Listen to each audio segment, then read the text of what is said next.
আরে ভাই এটাই সেই জাদুই দরজা যেটার পিছনে সোনা আছে। আরে তাহলে তাড়াতাড়ি চলো, খুলে যা জাদুই দরজা, খুলে যা সিম সিম। আরে বোকারা, কেন এত চিল্লাচিল্লি করছো এখানে? যদি তোমরা ভিতরে যেতে চাও তাহলে তোমাদের তিনজনের মধ্যে একজনকে বলি দিতে হবে। বলি? আরে ভাই আমিও কোনো বলি দিতে পারবো না। আমিও দিতে পারবো না। তাহলে ডুকডুক খেলে দেখি।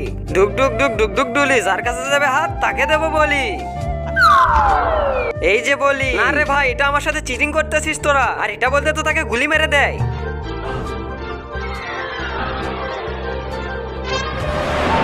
হ্যাঁ এটা কি? আরে ভাই এগুলো তো খালি সোনা আর সোনা। আরে ভাই তাড়াতাড়ি করে সোনা ভরে নে।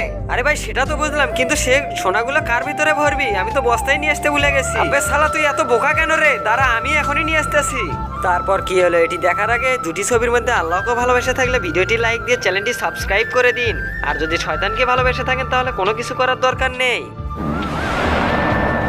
আব্বে এখন তো আমি এই বস্তাটা ভরে সব সোনা নিয়ে আসবো। খুলে দাও দরজা তাড়াতাড়ি। খুলবো তো দরজা তাড়াতাড়ি, তার আগে দিতে হবে তোকে বলি।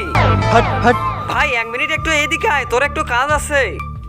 তারপর তো সে লোকটিকেও মেরে দেয়।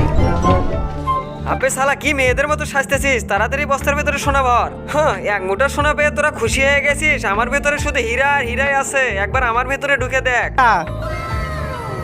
হীরা? আরে বন্ধু এই 1 বস্তা সোনা বেচে যা টাকা পাবো, আর একটা হীরা বেচলে তার থেকে বেশি টাকা পাবো আমরা। হ্যাঁ ঠিক বলছিস। আরে এর ভেতরে যেতে গেলে তো আমাদের একজনকে বলি দিতে হবে। ও আগে দেওয়ার আগে আমি ওকে মেরে দেবো। এই শালা আমাকে বলি দেওয়ার আগে আমি ওকে শেষ করে দেবো।